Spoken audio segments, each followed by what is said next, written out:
And now, former Cabinet Minister Linah Kilimo has been appointed as Board Director of ChildFund International. She has been appointed for a period of 4 years. The non-profit organization helps deprived, excluded, and vulnerable children. As an avid crusader against FGM, Kilimo was very instrumental in the creation of Prohibition of Female Genital Mutilation Act 2011, which criminalizes the vice. The former legislator also ensured peace prevailed between members of Pokot and Marakwet throughout her 10-year tenure as Marakwet East MP. Gabriel Kudaka sat down with Linah JB, and here is her story on our weekly segment of Women and Power.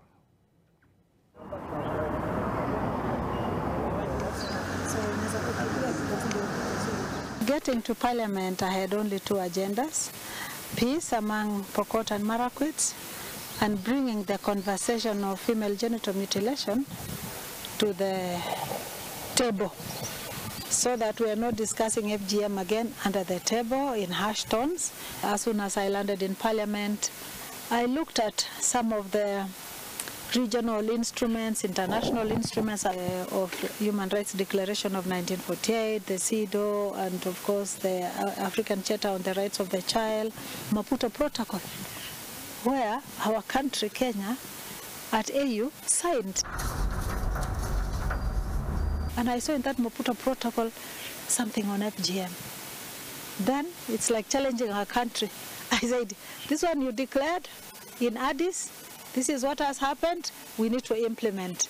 So I started the journey of getting legal tools to implement that Maputo Protocol. So eventually it was passed into law, and the late President Mwai Kibaki ascended it, I think in 2011. And 2014, with that act, I'm grateful that being the vision carrier, I was given to start the Anti-FGM Board, which is now a government saga, fully fledged. And I'm grateful that, yes, our constitution, the international instruments that we've also adopted as a country, the regional instruments that have been adopted in AU, is now part and parcel of the agenda of our government. My journey, of course, on FGM comes from where I grew up, where female genital mutilation was an impediment to the transition of girls from one class to another. The transition rates were very, very low, if there was any at all. And those days there was this forced marriage after FGM, and it really disheartened me.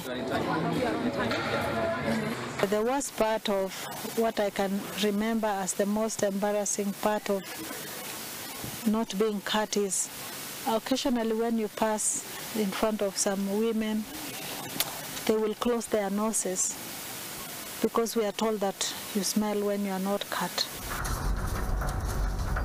It was a painful experience, being disobedient to your parents.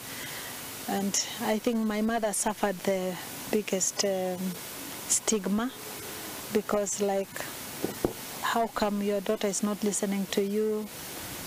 Being ostracized, or she could not participate in many community things because now ameshindwa na mtoto. During marriage negotiations, they discuss you as you are. She's not cut. Are you taking her the way she is? Yeah, and that is how I really fell in love with my father-in-law, who said yes. Before, we used to say, those are things of NGOs. Yeah, those are NGOs who are looking for employment. They have nothing to do. But now, it's a government agenda. So I think that is what I can say is the biggest achievement, that we can talk about it without blinking.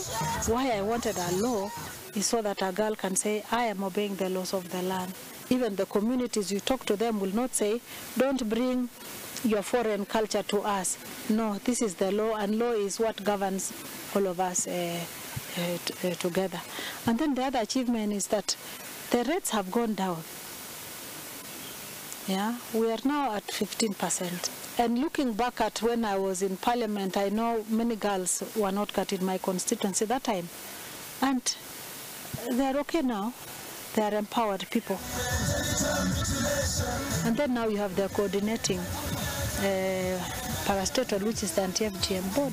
There is a roadmap on how to achieve 0 FGM cases by having the duty bearers under the office of the president. It's a big achievement. It's not just anchored anywhere. When I came to Parliament, it was something in Ministry of Health. I'm glad my colleagues in Parliament accepted that we need to pull it from Ministry of Health. I'm sure globally we could be the only country that is having a keen eye on the elimination and complete abandonment of FGM because of those structures. So those are the achievements I can say in the 15 years you're talking about.